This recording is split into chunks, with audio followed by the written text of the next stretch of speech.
The concept of karma is ancient. Karma means action, referring to the principle of cause and effect. Every action we take creates a corresponding reaction. Good actions lead to positive outcomes, harmful actions to negative ones. This is not a system of reward or punishment managed by a deity. Instead, it is an impersonal law of the universe, like gravity. What we send out into the world through our actions eventually returns to us. Our connection to animals is profound. Animals are sentient beings. They feel pain, joy, fear, and affection. When we interact with animals, our actions towards them generate karma. Treating them with kindness creates positive karma. Causing suffering creates negative karma. Our daily choices, especially concerning what we eat and wear, have significant karmic implications. The idea of karma extends to all living beings. The suffering we inflict upon animals is not without consequence. These consequences can manifest in our current lives and future lives. Understanding this connection is the first step. It allows us to make more conscious choices. It encourages us to consider the impact of our actions on all sentient life. This awareness is crucial for ethical living. Therefore, when we discuss animal consumption, we must consider karma. The meat, dairy, and egg industries involve immense animal suffering.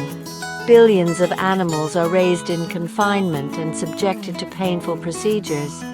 Supporting these industries through our purchases has karmic weight. Recognizing this link empowers us to choose a path that minimizes harm. It encourages a more compassionate existence for all beings, not just humans. Consumer karma arises from our purchasing decisions. When we buy animal products, we support industries that produce them. These industries often cause great suffering to animals. Think about factory farms where animals live in cramped, unsanitary conditions. By purchasing meat, eggs, or dairy from these sources, we become part of this cycle. We are, in effect, voting with our money. This acceptance carries a karmic consequence for us. The effects of consumer karma can be subtle. One common effect is a gradual emotional numbness. To continue consuming products linked to suffering, people often desensitize themselves. This emotional detachment can spill over into other areas of life. It can make it harder to feel empathy for others, both human and animal. Health issues can also be a manifestation of consumer karma. Diets high in animal products are linked to various diseases. By supporting industries that cause suffering, we may attract conditions that cause us suffering. This is not a direct punishment, but a reflection of the imbalance we contribute to. The severity of consumer karma depends on several factors. The level of awareness is one. If someone knows about animal suffering but continues to buy these products, the karma may be heavier. The key is to become aware. We must understand the impact of our choices. This understanding allows us to make changes and reduce the negative karma we accumulate. Direct killer karma is the most severe form of negative karma related to animals. This applies to those who knowingly and intentionally take an animal's life. This includes slaughterhouse workers, hunters who kill for sport, and anyone who directly participates in the act of killing. The act of taking a life, especially a sentient life, creates a powerful karmic imprint. This is because life is sacred. Animals, like humans, have a strong desire to live. Ending that life prematurely and often violently generates significant negative energy. This energy attaches to the perpetrator. The impacts of direct killer karma are profound. They often manifest as severe emotional trauma. Many slaughterhouse workers, for example, suffer from PTSD, depression, and anxiety. The daily exposure to violence and death takes a heavy toll on their mental health. This emotional suffering is a direct karmic consequence. Chronic illness is another common manifestation of this severe karma.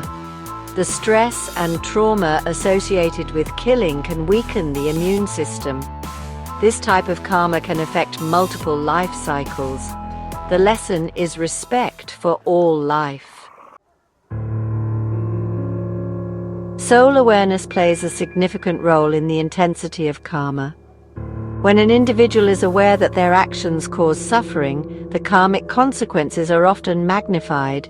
This is because the action is no longer one of ignorance. It becomes a conscious choice to inflict harm or support systems that do. If someone truly understands that animals are sentient beings capable of feeling pain and fear, yet still chooses to harm them or consume them, the moral responsibility is greater. This knowing engagement with the act of causing suffering creates a deeper karmic wound. Inner conflict further worsens karma. When a person knows something is wrong but does it anyway, they create internal dissonance. This conflict between one's conscience and one's actions is a form of self-inflicted suffering. It can lead to guilt, shame, and anxiety. These negative emotions compound the original karma of the harmful act. The soul is essentially at war with itself. This internal struggle indicates an awareness of the moral implications, making the continued harmful action a more deliberate transgression against one's own ethical understanding. This deepens the negative karmic imprint. Section 5: Karma in the trenches. Factory farms, fishing and hunting. Factory farm workers are deeply affected by karma. They are often in positions where they must inflict suffering daily. This might involve castrating piglets without anesthesia or debeaking chickens. While some workers may become desensitized, many suffer emotionally. They are caught in a system that demands cruelty. The economic pressures may leave them with few other job options. However, their direct involvement in causing pain and distress to animals generates significant negative karma. Fishermen also incur karma through their occupation. Commercial fishing operations often result in immense suffering. Fish are pulled from the water and suffocate slowly. Many fishing methods, like bottom trawling, destroy entire marine ecosystems. Hunters, particularly those who hunt for sport, face a distinct karmic burden. Killing for pleasure or thrill is a direct act of violence. It demonstrates a disregard for the life and sentience of the animal. The animal experiences fear and pain before death. The hunter intentionally causes this. This act creates strong negative karma. These occupations often involve a normalization of violence. The constant exposure to suffering can harden individuals. Section 6: Exploitation for entertainment and experimentation. More karmic burdens. Circus and zoo workers who are involved in practices that cause animal suffering also accumulate negative karma. Many animals in circuses are trained using harsh methods. These methods often involve punishment and deprivation. They are forced to perform unnatural tricks for human amusement. Similarly, some zoos keep animals in inadequate enclosures. These enclosures do not meet their complex physical and psychological needs. Animal testers and researchers who use animals in painful experiments bear a heavy karmic load. Millions of animals suffer and die in laboratories each year. The argument that this suffering is for the greater good of humans does not negate the karma involved. Section 7: Indirect involvement. The karma of investors, politicians, and bystanders. Karma extends beyond those who directly harm animals. Investors who finance factory farms, slaughterhouses, or companies involved in animal testing also incur karma. By providing capital, they enable these industries to exist and expand. Their financial support directly contributes to the suffering of millions of animals. Even if they never personally witness the cruelty, their investment choices make them complicit. Politicians and policymakers who create or uphold laws that permit animal exploitation also bear karmic responsibility. Laws that allow cruel farming practices, fail to protect animals from abuse, or promote industries based on animal suffering contribute to the problem. Politicians have the power to enact change. When they fail to do so, or actively support harmful industries, they accumulate karma related to the suffering that their decisions perpetuate or enable. Their inaction can be as karmically significant as harmful actions. Section 8. Breaking the Chains. Pathways to Positive Karma and Compassion. The cycle of negative karma associated with animal suffering can be broken. The most direct and impactful way is by adopting a compassionate, plant-based lifestyle. Choosing plant-based foods means withdrawing support from industries that cause immense animal suffering. This single decision significantly reduces one's karmic footprint related to animal exploitation. It is an act of non-violence. It aligns one's actions with compassion for all sentient beings. Every meal becomes an opportunity to choose kindness over cruelty. This creates positive karma and promotes personal well-being. Speaking out against animal exploitation is another powerful way to break the karma cycle. This can take many forms. It can involve educating friends and family about the realities of factory farming. It can mean supporting animal advocacy organizations. It can involve writing to politicians or participating in peaceful protests.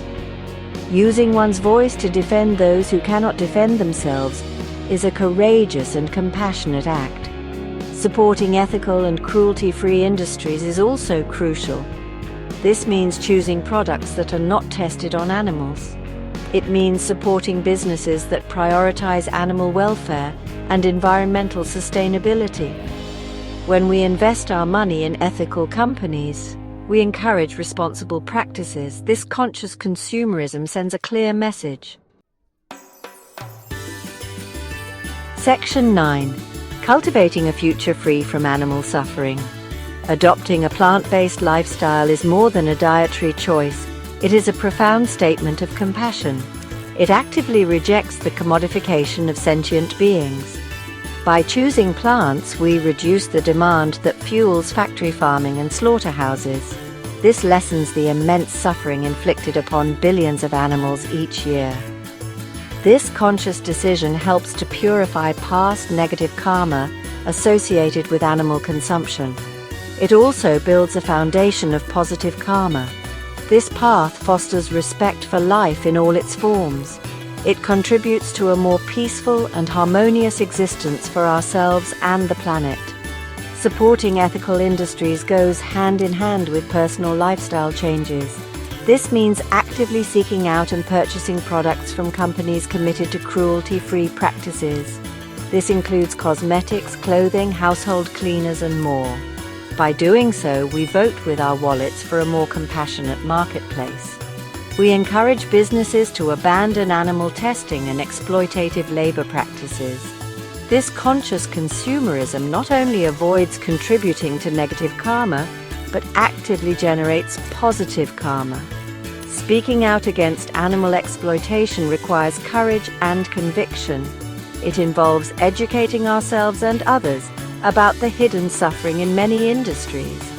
Every effort to raise awareness contributes to a shift in societal attitudes. By becoming a voice for the voiceless, we actively work to alleviate suffering.